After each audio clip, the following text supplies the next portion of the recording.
Priyanka Kamath Dhakankar. I'm a pediatrician and the secretary of Indian Medical Association Margao branch. We are back again with another episode of interrogation with the expert regarding COVID and post-COVID complications. As we know, SARS infection, the COVID infection, primarily affects the lungs, but causing pneumonia, causing ARDS. In the second wave, we have seen that there have been many other systems besides the lungs which are also involved. One of the commonly involved system is your nervous system, our brain, neurologically. So today I have with us a very eminent physician, consultant neurologist, Dr. Gajanan Panandikar, who is based in Margao but practicing in North Goa as well as South Goa. A very warm welcome to you, Dr. Gajanan. Thank you, Priyanka. So to begin our talk, I think Dr. Gaja, I would like to ask you one question. Does COVID affect the nervous system? Yes, actually COVID does affect the nervous system. Now most of the people know that COVID is a primary lung disorder. Correct. But that is not entirely true. Though it affects the primary lungs, more than 30 to 70% of patients do have some neurological symptoms. Oh. Okay. So what does neurological means? Neurological means everything related to brain, spine, muscle, nerves, etc. So how does it affect the nervous system when it is found to cause a pneumonia? That's, yeah, exactly. Yeah. So what happens is, now the COVID virus, it can affect the brain in two ways. One, it can directly cause brain involvement, or it can cause a immune reaction, the immunity related inflammation, which can cause brain damage. And the brain can enter the blood, the virus can enter the brain either through the bloodstream or through certain nerves, like through the nose. And through inflammation, it can cause swelling in the brain and cause various neurological manifestations, which we will like to discuss today. Okay. So what are the common complaints that patients present to you with? I will ask you mostly about post-COVID, Dr. Gaja, today, because I've seen that many patients are struggling with the post-COVID neurological signs and symptoms this time. So what are the commonest signs and symptoms that are seen? Yes, during this second wave, we are seeing lots of neurological symptoms in our daily practice. Yes. So it can range from mild symptoms like fatigue, somnolence, excessive sleepiness, to severe symptoms like stroke. Oh. So how can it affect your nervous system? So let me start with the brain. Now the brain involvement can be in the form of excessive sleepiness, what we call encephalopathy, sleepiness, or sometimes extreme it can even cause insomnia or lack of sleep. Okay. It can even cause memory disturbances, especially in people like elderly people who are already having some amount of memory issues. So memory disturbances, which many people call as brain fog, it can just be as simple as little bit of forgetfulness, little bit of confusion, which can occur for first few weeks, or it can be severe enough to cause it to affect the activities of daily living. So that is a memory involvement. Other thing what it can cause is what you call it fits or seizures. So somebody who has already got a seizure disorder, or those who have got fits, they can get increase in fits, or it can cause new fits because of the swelling of the brain. Okay. Other symptoms may be agitation, some amount of anxiety. Anxiety, very commonly seen. Yeah. Post-COVID anxiety and post-COVID psychosis is quite commonly seen these days. Correct. Mainly because of the fear of the virus and also because of the virus affecting the brain itself. Okay. So it can be either ways, not just because of psychological cause, but it is also because the virus affects the brain and causes various changes in the neurotransmitters. Okay. So the brain chemicals change and that causes lots of behavioral issues which can be seen post-COVID. Other symptoms which I would like to focus was on stroke. Now stroke, as we know, is a common cause of disability in people. Now post-COVID and post-COVID, we have seen lots of cases of stroke, primarily because the COVID virus has been found to cause some changes in the blood. Okay, it causes blood to become thick. Okay. And because of that, the people are prone to get stroke. So patient may get weakness of the arms, leg, difficulty in speaking, or difficulty in walking, loss of sense, loss of consciousness, all those symptoms. So stroke is one of the common manifestation. Even post-COVID, even up to 2 to 3 months, they may get stroke. Okay. Especially in people who are at risk. Okay. Other symptoms which I would like to focus are something which is now I have shifted from brain, so I will come to other part of neurology, the spinal cord. So spinal cord swelling can occur in post-COVID situation which can present with weakness of arms, some tingling numbness, Okay. some difficulty in passing urine, difficulty in walking. So these are the symptoms which you should watch for. Other symptoms are involving the muscles. Now most of the patients, like many patients, post-COVID, they tell us that they get severe fatigue in the muscles. So they feel very tired Correct. all the time. They feel very muscle aches, cramps in the legs. So those are the milder symptoms of post-COVID. During the COVID and even post-COVID, they develop these symptoms mainly because the inflammation in the body is quite high, and that can cause swelling in the muscles. Muscles. So it can cause little bit of muscle swelling, muscle aches, myalgias, and it can be severe enough sometimes to cause even muscle weakness. Correct. Okay. Other thing is the nerves.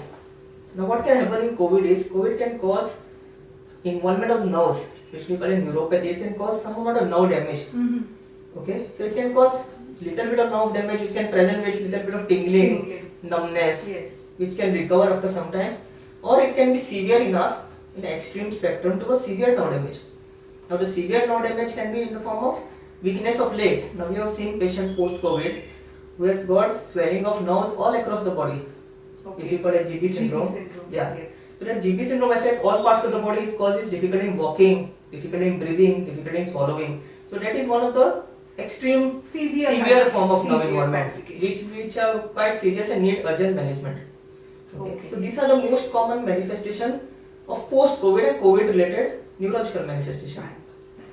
But I have seen one thing that patients may be asymptomatic COVID, active COVID, they are asymptomatic, but they are still struggling with post-COVID neurological problems like headache, migraine, muscle spasms. Some patients are even unable to get back to their routine work, office work after 1 month of COVID. So you feel that these neurological complications which are present are seen with severe COVID, or any COVID can give rise to these complications? Any COVID can actually give rise to neurological complication. So patients who have got even mild asymptomatic COVID, we have seen, I forgot to mention about headache. Yes. Somebody who has got pre-existing migraine or any headache, they may notice some worsening of their migraine post-COVID, even if their COVID was not very severe. Yes. Even though the severe complications, which I told you, like stroke and other manifestation, are more common in severe COVID. Those who have got severe COVID pneumonia, those who require oxygen, Yes. those with inflammatory markers are very high.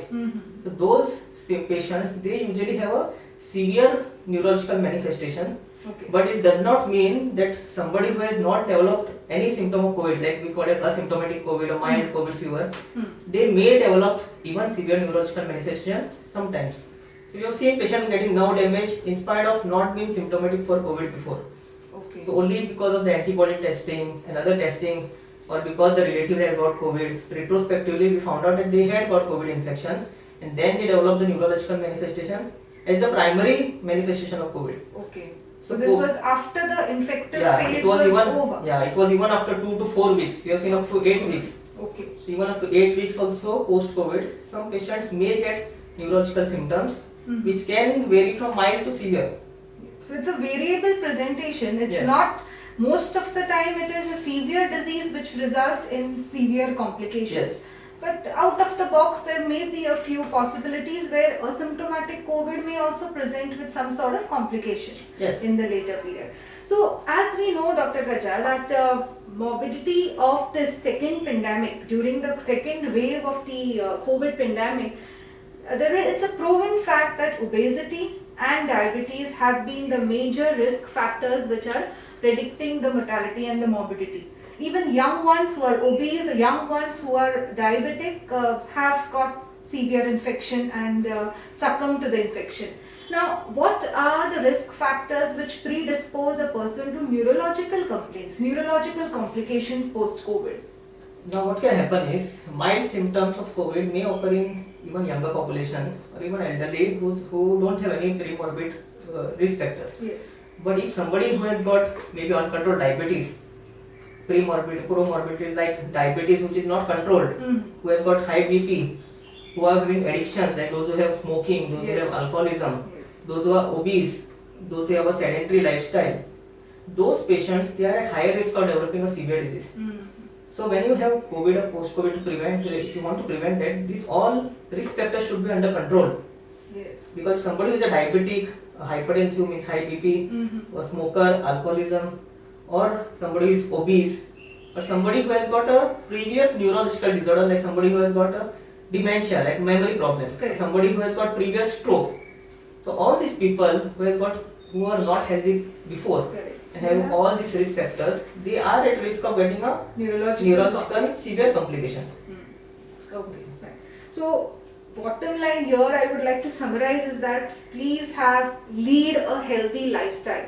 Avoid smoking, avoid drinking, exercise regularly so that please do not put on weight, don't get into the obese sector. So, all this in fact will help in preventing the risk factors of COVID. Yes. So another important point is early detection and treatment.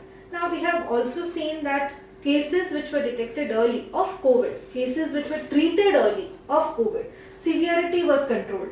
They were able to control the pneumonia in a much better way. Similarly, what are the control measures, or I would like to put it up like this, what can the patients watch out for at home so that they approach the healthcare facility early and thus can be treated early and prevent the complications later.